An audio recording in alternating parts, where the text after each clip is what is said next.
a power person. I enjoy power. Nobody else had the guts to pull off what I pulled off.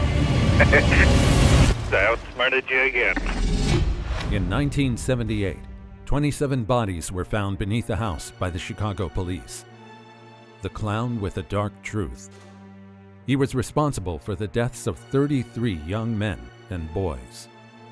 The devil in disguise. This is the story of one of America's most notorious serial killers, John Wayne Gacy. Gacy was born on March 17, 1942 in Chicago. He was the second child and only son of John Stanley Gacy and Marion Elaine Robison.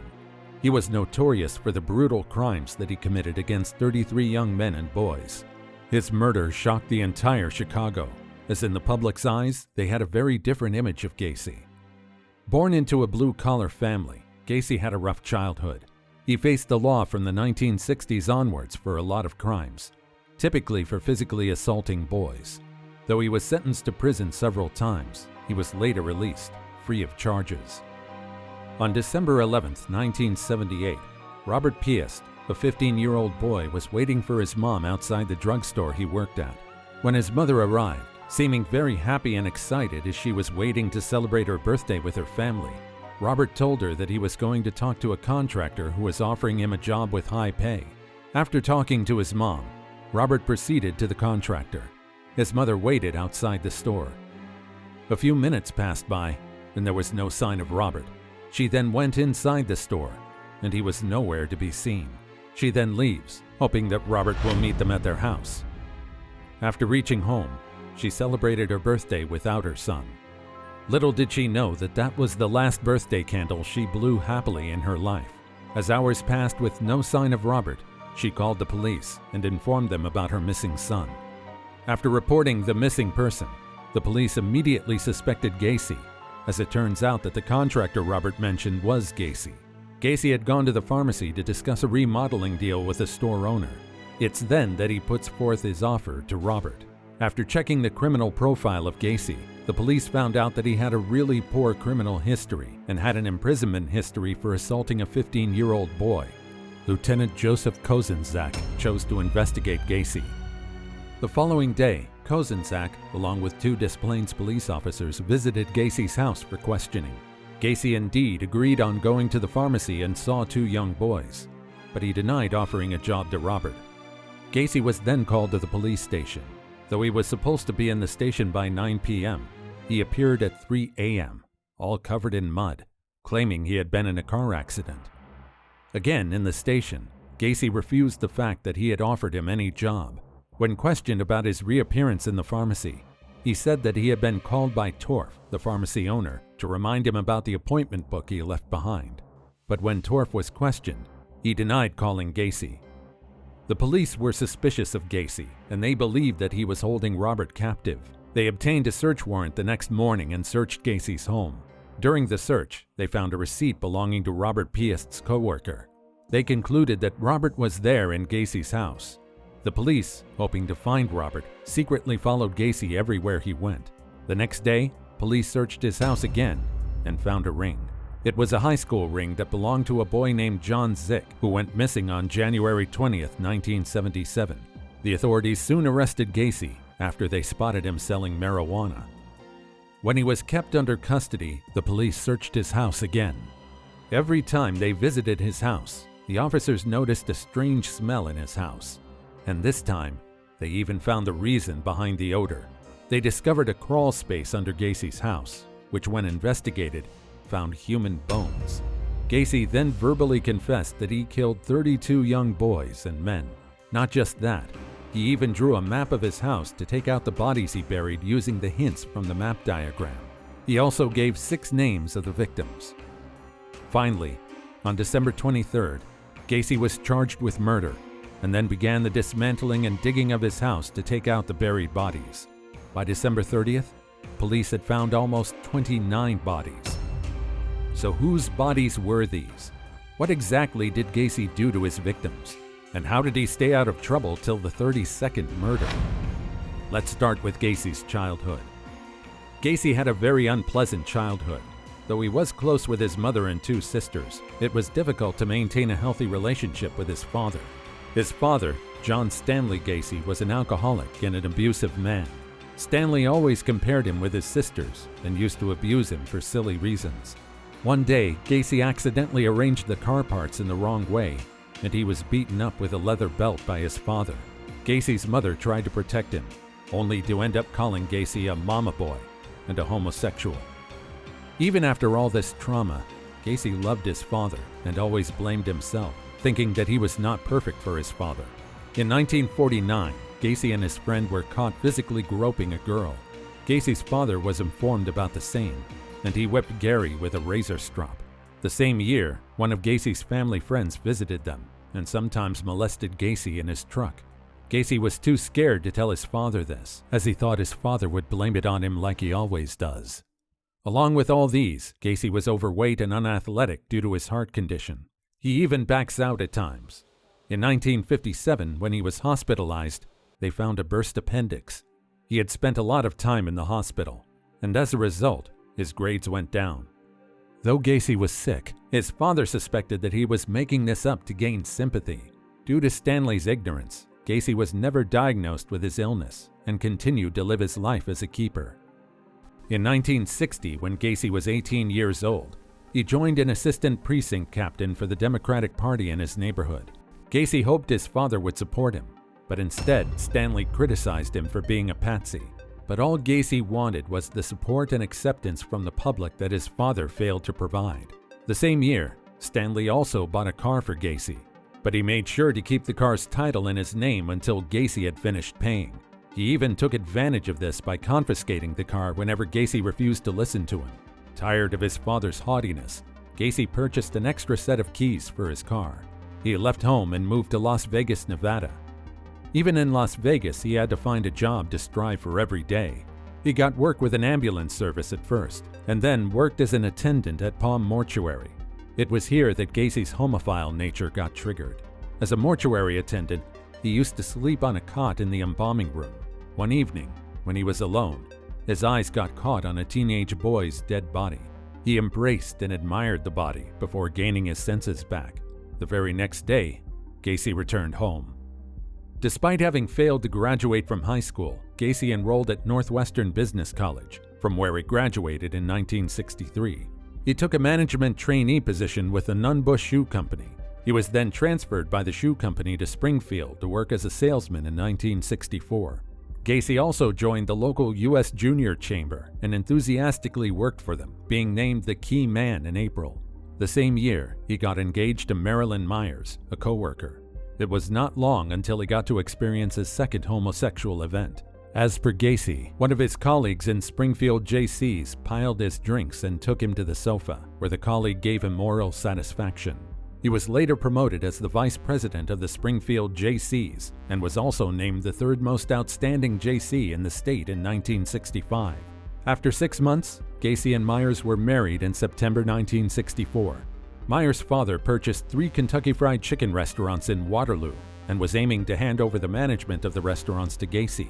Gacy would receive $15,000 per year, which is equivalent to $134,550 as of 2022, along with a share of the restaurant's profit.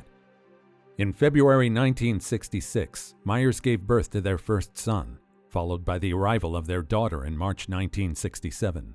When Gacy's family paid a visit to them during this time, Gacy finally got to experience one of the biggest desires of his life. With his father's approval, Gacy described this period as a perfect life. But the secrets he was hiding beneath his house, his family, were the beginning of his darker side.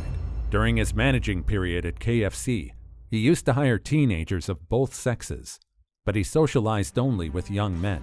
He opened a club in his basement for his employees. There they can drink alcohol and play pool. Gacy tried to interact with them physically after giving his target alcohol, and whenever he was questioned, he would claim it was a joke.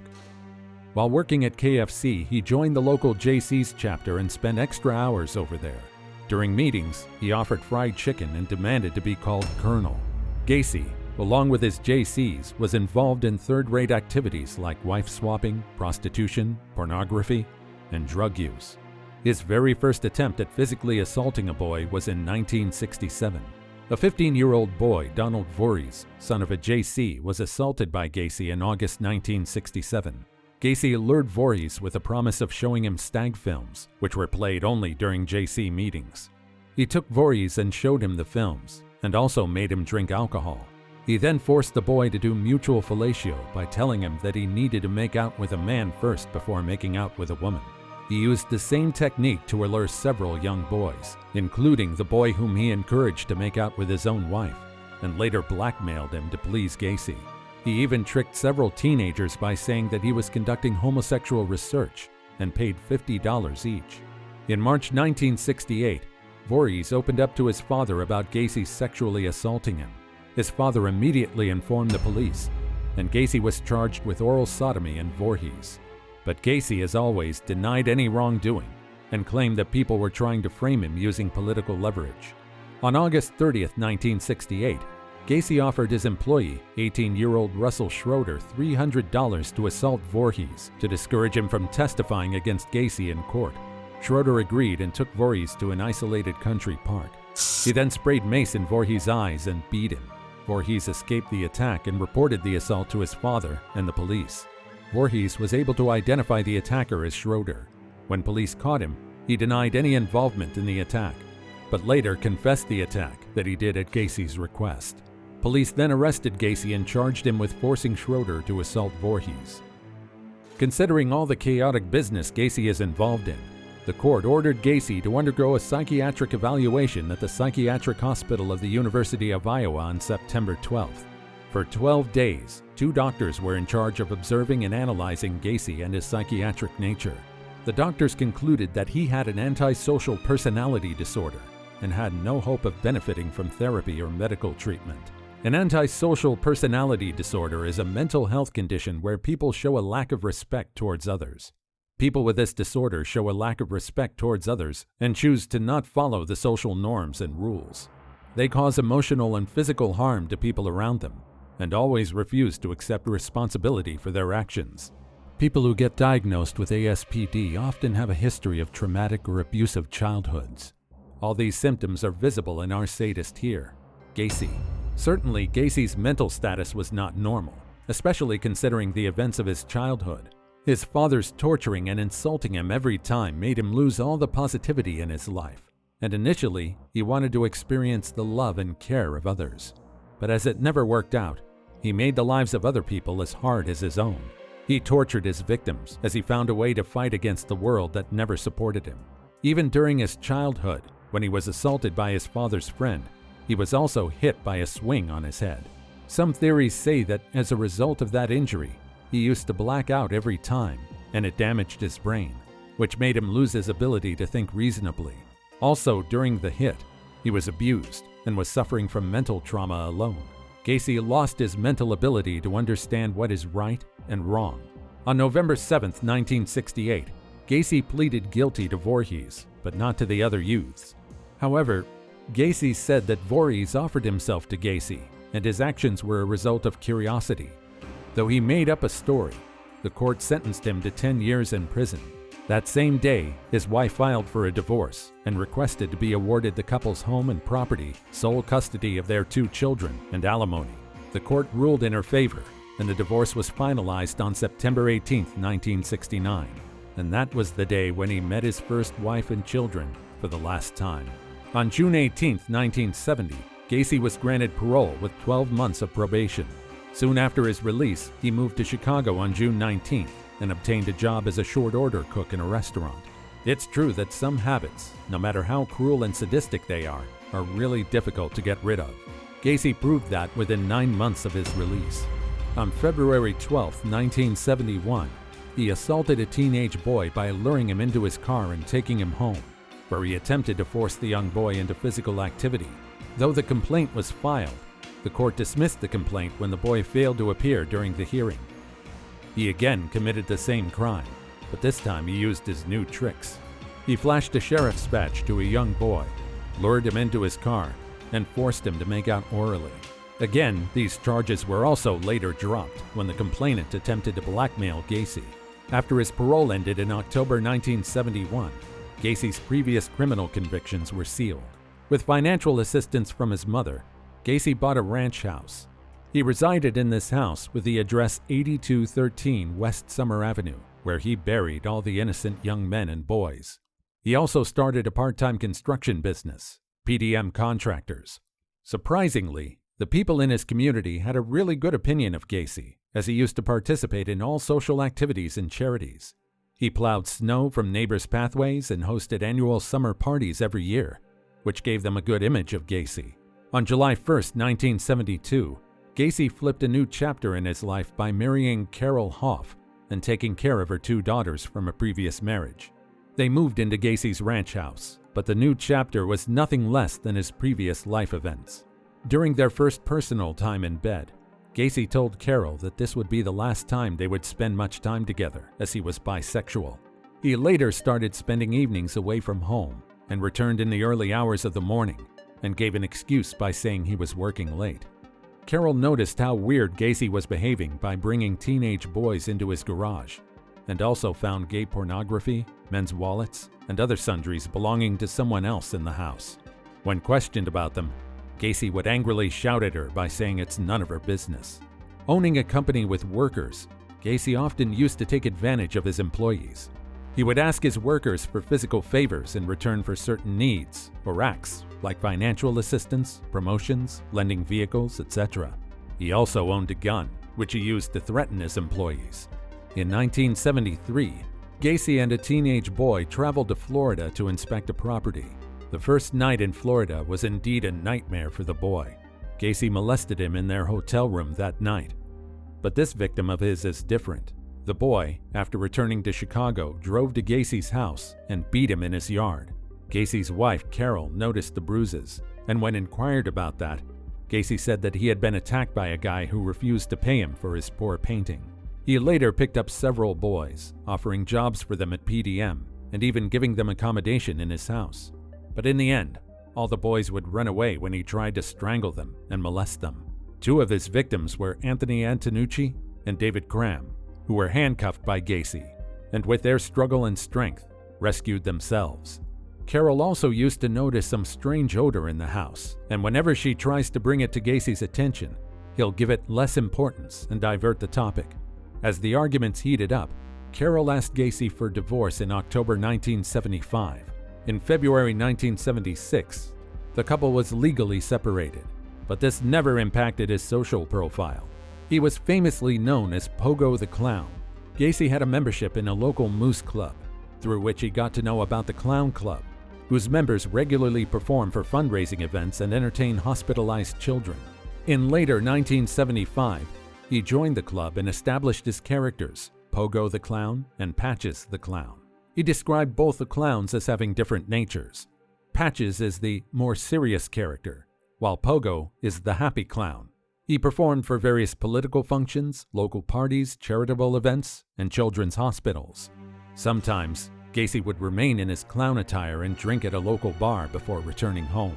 Gacy's service as a clown throughout his years of crime made him known as the Killer Clown. This sadist murdered 33 young men and boys and buried 27 bodies in his crawl space. The victims were people he knew, boys picked from random places, and his employees. Some were granted money, drugs, or jobs at PDM, while some were forcibly taken and conned into believing Gacy was a policeman, as he had the sheriff's badge. He usually follows his tricks against his victims before murdering or strangling them. He used to lure them to his house and give them drinks to gain their trust. He then proceeds to do one of his tricks, called the handcuff trick. He typically cuffed his own hands behind his back, then released himself using the key that he hid between his fingers. He then offered to show the trick to them and teach them how to release themselves. Believing his words, the victims agreed to do as they were told. Once they were restrained, Gacy proceeded to molest and torture them. He sits above the victim's chest and forces them to fillet him. He will burn them with cigars and use foreign objects like dildos and bottles to strangle their necks with a tourniquet. He would drag or force his victims to crawl to his bathroom and drown them repeatedly for pleasure. When they begged him to kill them, he would say that he would kill his victim if he wanted to. He then murders his victims by placing the rope tourniquet around their necks and slowly tightening them with a hammer handle. He referred to this act as a rope trick. Some died from the rope trick, while some died by asphyxiation from cloth gags stuffed too deep inside their throats. During their last minutes, Gacy reads the part of Psalm 23 and kills them. Except for his last two victims, all others were murdered between 3 a.m. and 6 a.m. After the death, the bodies were kept under his bed for 24 hours before burial, and some were taken to the garage and embalmed before burial. He occasionally poured quicklime to speed up the decomposition of the bodies, and this explains the weird odor in Gacy's house. His first murder was accidental, made him want to kill more. His first victim to face death was Timothy McCoy. In January 1972, Gacy picked McCoy up from the bus station as he was returning from Christmas vacation to Michigan. Gacy offered to accommodate McCoy at his house. Gacy said that he woke up the next day to the sight of McCoy standing in the doorway with a knife. As Gacy got up, McCoy raised both of his hands as a form of gesture and accidentally cut Gacy's hand. They both fought by banging each other onto the floor, wall, and wardrobe. The fight ends with Gacy stabbing McCoy in the chest repeatedly. Later, Gacy washed the knife in the bathroom and proceeded to the kitchen to find a carton of eggs and unsliced bacon. It turned out that McCoy was preparing breakfast and went to Gacy to wake him up, carrying the knife. Gacy then buried the body and sealed it with a concrete slab. Though he was totally drained, he noted that he experienced an orgasm as he listened to McCoy gasping for air. And from then on, he felt death was the ultimate thrill. He then proceeded with a crime that thrilled him. Robert Piest was his last victim. Even when Gacy was arrested in 1978, people were shocked to hear the news. As per public opinion, Gacy was a good man with a good profile and social behavior. He also had a strong political image, as he had a photo taken with the First Lady, Rosalind Carter, on May 6, 1978. This photograph was taken 6 years after his first murder and 7 months before his arrest. When he was arrested and when he was proven guilty, he was sentenced to death by lethal injection. During his analysis, some psychiatrists who interviewed him also said that he was an intelligent man who suffered from borderline schizophrenia, along with ASPD. As a result, he is oblivious to the gravity of his actions. He even sold his paintings of the clowns, through which he displayed severe emotions while he was in prison. People even bought the paintings to destroy them. His last words spoken were "kiss my ass." When he was executed, people celebrated his death, as the killer clown was no more. With this, we come to the end of the video. Let us know your thoughts on the killer clown John Wayne Gacy by dropping a comment below. Also, don't forget to like and share this video. See you next time.